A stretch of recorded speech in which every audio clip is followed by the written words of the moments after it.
Good morning everyone, welcome back to my channel. আশা করি সবাই ভালো আছেন, আমরাও ভালো আছি। আজ হলো 25 তারিখ, মানে হচ্ছে 25শে ডিসেম্বর। আর এখানে দেখুন আমি বসে পড়ছি, কারণ হচ্ছে আজ আমার জন্মদিন। আর মা সকালবেলাতে আমাকে আশীর্বাদ করবে, কারণ একটু পরেই আমরা বেরিয়ে যাব পিকনিকে। আর মা যাবে, মাদেরও একটা প্রোগ্রাম আছে আশ্রমে, সেখানে। তো সেই জন্য সকালবেলায় মা আমাকে এখানে আশীর্বাদটা সেরে নেবে। আর মা আগের দিন থেকেই পায়েস করেছিল, আমি সকালবেলায় আমরা ব্রেকফাস্টে পায়েস খেয়ে তারপরে বেরোবো। তাই এখানে মা সমস্ত জোগাড় করছে আশীর্বাদ করার জন্য যা যা দরকার। আসলে জন্মদিন আমার যখন বিয়ে হয় তারপরে যে জন্মদিন আসে, সেই জন্মদিনে আমি এখানে ছিলাম। তারপর থেকে আর কোনো জন্মদিনেই আমার এখানে থাকা হয়নি, মানে মায়ের কাছেও আমার মায়ের কাছেও থাকা হয়নি, আর আমার শাশুড়ি মায়ের কাছেও থাকা হয়নি।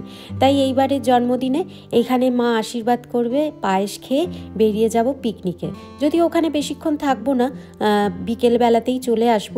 মারাও ততক্ষণে ফিরে চলে আসবে, আমরাও ফিরে চলে আসব। এখানে মা আশীর্বাদ করছে, বাবা পাশে বসে আছে। বাবা তো কিছুই বুঝতে পারছে না জানি, কিন্তু তবুও আমার আজকের দিনটা আমার কাছে খুব স্পেশাল হয়ে থাকবে। আজ আমি দুটো ফ্যামিলির সাথেই অল্প করে সময় কাটাতে পারবো। ছোটোবেলায় জন্মদিনে কখনো আমার পায়েস খাওয়া হয়নি, এই প্রথমবার আমি জন্মদিনে পায়েস খাচ্ছি। কারণ আমার বাপের বাড়িতে মেয়েদের পায়েস করা, মানে মেয়েদের জন্মদিনে পায়েস খাওয়ার চলটা নেই। কিছু একটা হয়তো অঘটন ঘটেছিল, তাই মেয়েদেরকে আর পায়েস খাওয়ানো হয় না। মেয়েদের জন্মদিন পালনই করা হয় না, ছেলেদের জন্মদিনই পালন করা হয়। সেই ব্যাপারটা আমার বাবার খুব একটা ভালো লাগতো না। তাই হস্টেলের যখন ছুটি পড়তো, মানে স্কুলের ছুটি পড়তো, তখন বাবা কেক টেক সমস্ত কিছু নিয়ে এসে বাবা একটু অন্য রকম করে আমার জন্মদিন পালন করত। তো এইবারে আমার শাশুড়ি মা আমাকে পায়েস খাইয়েছে, তাই আমার খুব ভালো লেগেছে। আর শুধু পায়েস খাইয়েই ক্ষান্ত হয়নি, আমার জন্য একটা খুব সুন্দর গিফটও দিয়েছে, মানে আমার জন্য এনেছে। জন্মদিনে সেভাবে কখনো আমার গিফট পাওয়া হয় না, কারণ গোলক গিফট দিতে চাইলেও আমি বলি এমন কিছু একটা করো যেখানে আমরা তিনজনে মিলেই আনন্দ করতে পারবো। তাই আমার জন্মদিনে সবসময় কোথাও না কোথাও বেড়াতে চলে যাই, যাতে তিনজনে মিলেই খুব ভালোভাবে সময়টা কাটাতে পারি। তো এইবারে এইরকম একটা গিফট পেয়ে আমি তো ভীষণ খুশি হয়েছি, ভীষণ। বাবা কিছুই বুঝতে পারছে না কি হয়েছে, তাই বাবার হাতটা টেনে আমি নিজেই আশীর্বাদ নিয়ে নিলাম প্রণাম করে। আমার মনে আছে যখন বিয়ে হয়ে এসেছিলাম, তখন বাবা আমি ফুচকা খেতে ভালোবাসি বলে আমাকে ফুচকাও খাওয়াতে নিয়ে যেত। সেই জিনিসগুলো খুব মনে পড়ে। ল্যাংচা খেতে ভালোবাসি বলে এলেই বাবা আগে দোকান থেকে ল্যাংচা কিনে নিয়ে আসতো। আর এখানে দেখুন এখন কর্তামশাই আমাকে আশীর্বাদ করছে। কর্তামশাইয়ের এটা খুব ফেভারিট জিনিস, যে যখন আমি ওকে প্রণাম করি ওর ভীষণ ভালো লাগে, কারণ এটা তো সচরাচর হয়ে ওঠে না। তাই যখন প্রণাম করি খুব খুশি হয়ে যায়। মা গিফট দিয়েছে, আমি দেখাই একটু ভালো করে। আমার জন্মদিনের গিফট মা দিয়েছে, এই যে।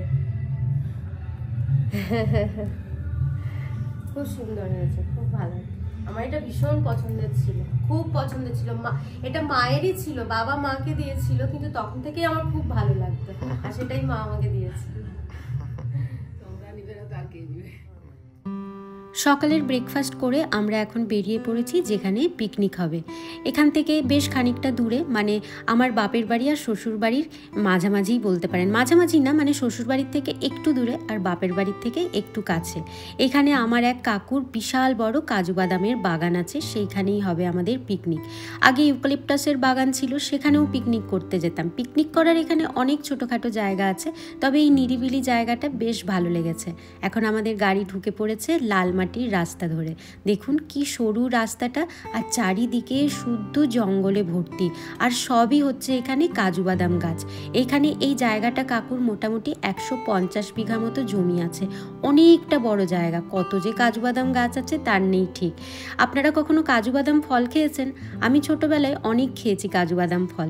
কাজু বাদামটা তো ওই ফলের সামনে আটকে থাকে, কিন্তু তার নিচে যেই ফলটা থাকে সেই ফলটা খেতে কিন্তু খুব মিষ্টি হয়, তবে ভীষণ কষ থাকে, সাবধানে খেতে হয়। তা না হলেই কিন্তু মুখে যদি ঠোঁটে লেগে যায় তাহলে কিন্তু ভীষণ সমস্যা হয়ে যায়, ওই জায়গাটি ইনফেকশনও হয়ে যেতে পারে। তাই খুব সাবধানে খেতে হয়, তবে একদম পাকলেই ফলটা মিষ্টি লাগে, তা না হলে একটু কষা কষা লাগে। ছোটোবেলায় প্রতি বছর আমরা এই সময় পিকনিক করতে আসতাম, মানে এই 25শে ডিসেম্বরের ঠিক আগে পিছে।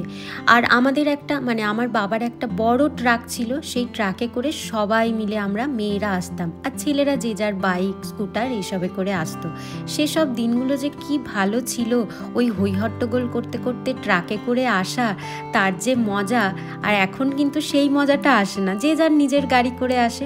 তখন একসাথে পিকনিকে আসা যাওয়া এটাই ছিল একটা যেন আলাদা মজা। আর এই যে চলে এসেছি আমরা, 2-3টে গাড়ি করে ট্রিপ করা হচ্ছে, তাই সবাই এখনো এসে পৌঁছয়নি। একসাথে আসা সম্ভব নয়, বেশ কিছুজন এসে গেছে, এখনো বেশ কিছুজন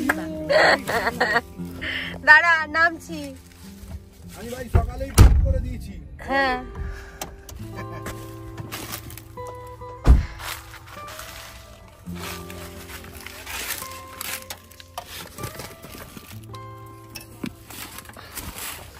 চলে এসেছি এখানে পিকনিক করতে। কালকেই এটা ঠিক করা হয়েছে যে এখানে আসবো। তো আজকে আবার শ্বশুরবাড়ি থেকে এটা বেশি দূর নয়, 40 মিনিট মতো লাগলো। চলে এসেছি, আর জন্মদিনটা ভালোই কাটবে মনে হচ্ছে। চলুন।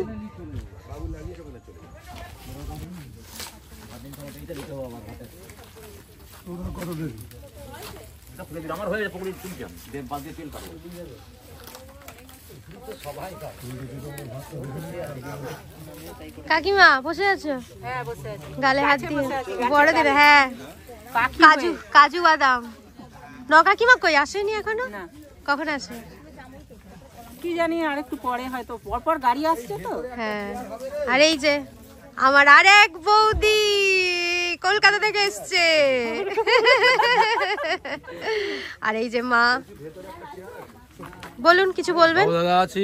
হ্যাঁ বাবু দাদা। আমরা এখানে শিয়াল, যদি আজকে মুরগি না পাওয়া যেত তাহলে শিয়াল কাটতে, শিয়াল বড় বড় বেশ সাইজের ছিল, কাটতাম আর রান্না করতাম। আর এইখানে পাতা হচ্ছে বসার জন্য। একটা চেয়ার আনা হয়নি জেঠু তোমার জন্য? নিচে কি করে বসবে? থ্যাংক ইউ বৌদি, thank you. Thank you thank you. আর সব বৌদিদের সাথে কি ভালো লাগছে আমার, ভীষণ ভালো লাগছে। এখানে খাবারও হয়ে গেছে। এই যে সবাই বসে গেছে পিকনিকে। মুড়ি আর কি দেব টিকলু দাদা?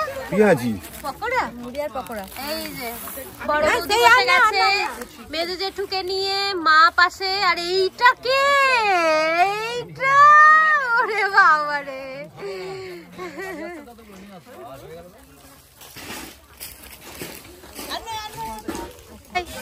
এই যে এগুলো হচ্ছে আমার সব ভাইপো ভাইজি। আমার ভাইজি ভাইপোরা কেউ আমার সাথে কথা বলে না। এই যে দেখুন, সবাইকে দেখুন, শুধু হাসে তাকালেই। কোন ক্লাসে পড়িস ইয়ে বলে দে তো একটু বাবু। তুই?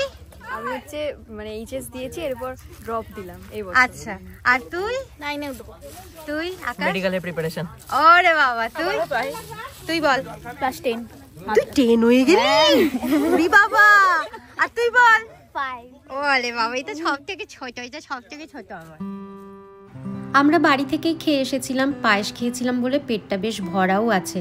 এরা একটুখানি লেট করে এসেছে, লেট করে এসেই সব খেতে বসেছে। এখানে পকোড়া হয়েছিল আর মুড়ি। রান্নাবান্না তো দেখলেনি, শুরু হয়ে গেছে সব, মানে লাঞ্চের জন্য। আর এখানে আমি ঘুরে ফিরে দেখছি কি টুকুর টুকুর খাওয়া যায়। মুড়ি তো খাইনি, তাই এবার একটু একটু যেন খিদে পাচ্ছে, তাই ঘুরে ঘুরে দেখছি আর কি কি খাবার আছে। একটু মটরশুঁটি পেয়েছি, তাই মটরশুঁটি খাচ্ছি। শীতকালে এরকম কচি কচি মটরশুঁটিগুলো খেতে কি ভালো লাগে। আর এখানে দেখুন, গোলক খেয়ে আসার পরেও এখানে মাদের সাথে বসে গেছে একটুখানি মুড়ি আর পকোড়া খেতে। ওর বোধহয় খিদে পেয়ে গেছে। ক কেজি পেঁয়াজ কাটবে মা? ক কেজি পেঁয়াজ? মা আবার হিসেব করতে বসেছে। আমি যে ইয়ার কি পাচ্ছি। কাকিমা খেলে? খাওনি? দেয়নি? খাবে না? কি চেকটা মুড়ি খেয়ে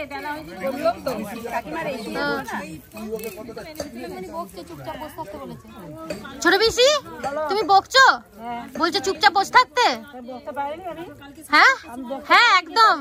তুমি আর বড় পিসিই বকতে পারো, আর কিন্তু কেউ বকতে পারে না। এই যে আমার ছোট পিসি বড় পিসি আসেনি। আমরা ছোট পিসি আর বড় পিসি বাড়িতে এলে চিটিয়ে থাকতাম আমরা। যে পিসি থাকো আর যাবে না বাড়ি, এখন যাবে না, বলো পিসি মনে আছে তুমি অঙ্ক করাতে ছুটির সময় আমাদেরকে পড়াতো। আমার ছোট পিসি টিচার ছিল, এখন রিটায়ার করে গেছে। আর পিসি পড়াশোনাতেও খুব ভালো ছিল আর আমাদের পড়াতো যখনই আমাদের হ্যাঁ এরা সব সমান। তো যখন ছুটিতে আমাদের বাড়িতে আসতো পিসি, তখন আমাদেরকে সবাইকে পড়াতো, আমরাও বসে পড়তাম আর বলতো তোদের মাথায় কোনো বুদ্ধি নেই। বলিনি, বলেছে, আমি পারতাম না অঙ্ক। আর এই যে বসে আছে, বৌদিদের বলেছি আজ কোনো কাজ না করতে, সবসময় কাজ করে, আজকে চুপচাপ বসে থাকবে আর রিল বানাবো শুধু। আমার ফ্যামিলিটা যেহেতু খুব বড় ফ্যামিলি, তাই যখনই আমরা একসাথে জমায়েত হই ভীষণ আনন্দ হয়। বিশেষ করে ভাইফোঁটা, এইরকম কোনো পিকনিক, কোনো কাজবাড়ি, অন্নপ্রাশন বা বিয়েবাড়ি এইসব হলে এত আনন্দ হয়, বাইরের লোকের দরকারই হয় না, এইসব লোকেই মানে আমাদের নিজেদের বাড়ির লোকেই পুরো ভরে যায়। আর তা নিয়েই এত আমরা মজা করি। আর এখানে আমার জন্মদিন বলে আজকে সবার জন্য একটু কেক এনেছি, কিন্তু দেখুন এত বড় কৌটোটা, কেকটা কতটুকু বেরোলো। আমার খুব খারাপ লাগছে যে সবার হবে কিনা, এতজন আছি তো। কেকের প্যাকেটগুলো এত বড় বড়, কিন্তু ভেতরে কেকটা বেরোচ্ছে এইটুকু, মনে হচ্ছে আরও দুটো আনলে ভালো হতো। আর এখানে সবার সাথে অল্প করে এখানে একটুখানি কেকের আয়োজন করে কেক কাটবো, খুব মজা হচ্ছে। এরকম তো কতদিন পাইনি। আগে যখন ছোটোবেলায় বাবা এরকম জন্মদিন আমার পালন করতো, তখন বাড়ির সবাই আসতো, সবাই না এলেও অন্তত ছোটরা আসতো। আর এখানে আজকে সবাইকে পেয়ে আমার যে কী ভালো লাগছে সেটা বলে বোঝাতে পারবো না। আজ আমার সাথে বাবা না থাকলেও জেঠু আছে, জেঠুর অনেকটা বয়স হয়ে গেছে, তাই ভাবলাম জেঠুকেই ডাকি। জেঠু এলে জেঠুর হাত ধরেই আজকে আমি কেকটা কাটবো, আর এটা আমার স্মৃতিতে থাকবে। চলো, happy birthday to you, happy birthday to you, happy birthday dear Antara, happy birthday to you. হ্যাঁ হ্যাঁ সবাই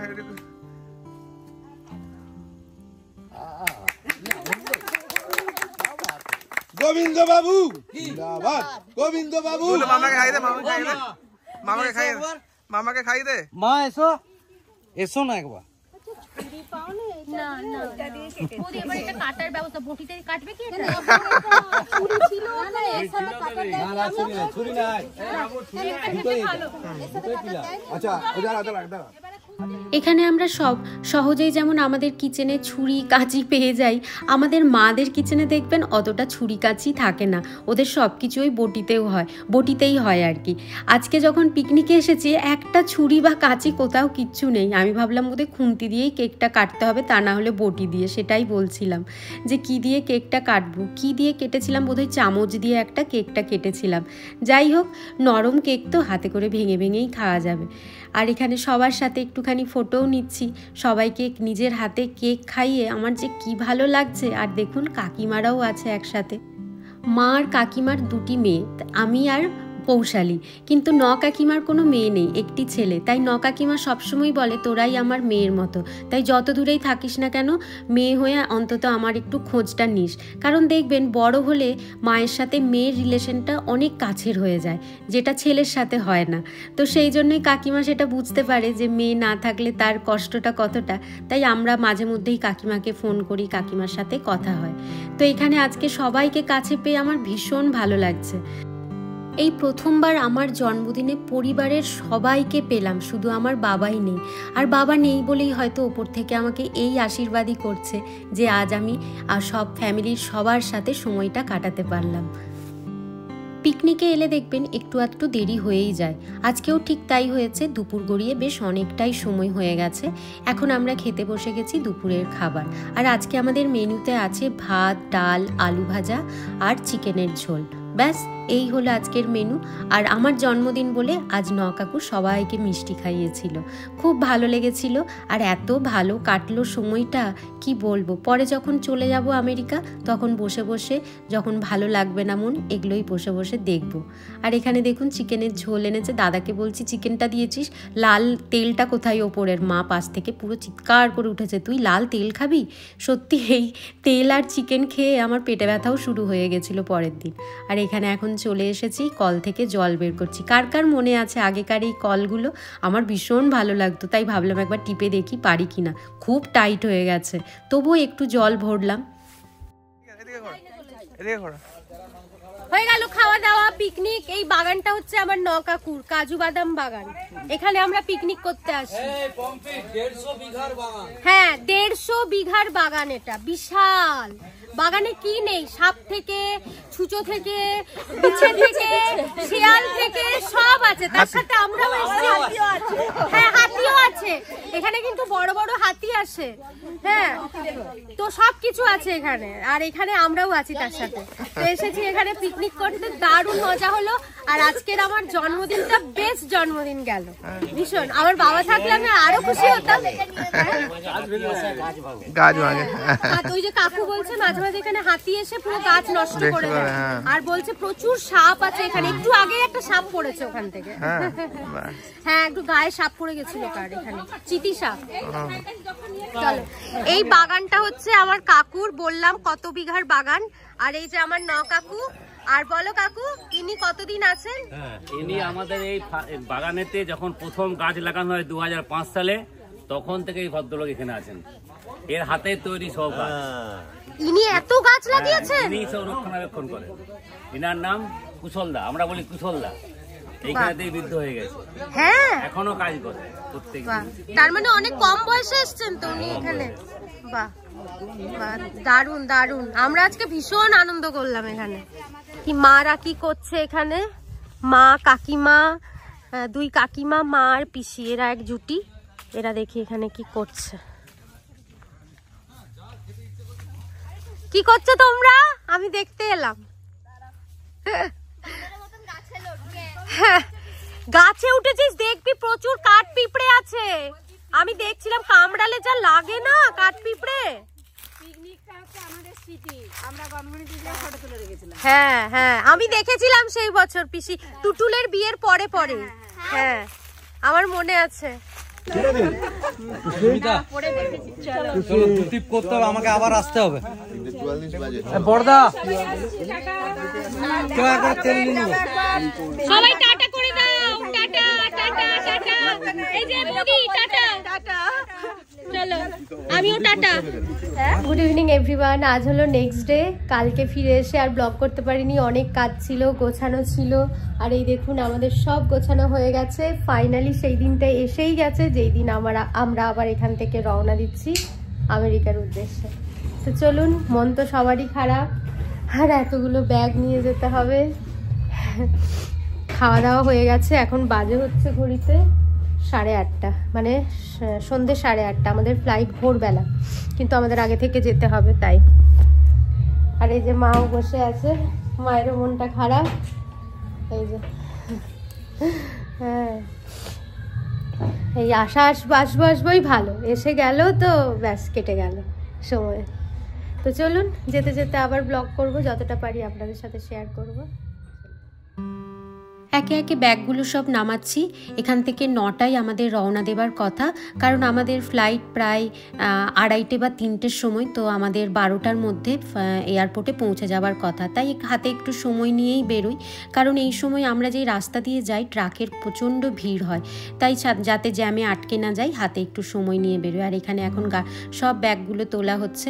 যাবার সময় শুধু আসার কথাই মনে হয়, যখন এসেছিলাম তখন কিভাবে এসেছিলাম, কি করেছিলাম, আস্তে আস্তে কি ভাবছিলাম, সব কিছু মনে পড়ে।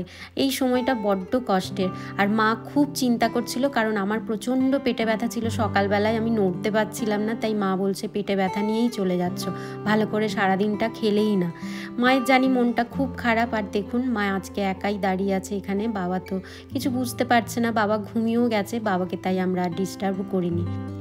বাড়ি আসাটা যতটাই আনন্দের হয়, বাড়ি থেকে আবার ফিরে যাওয়াটা ততটাই দুঃখের, কষ্টের আর মন খারাপের হয়।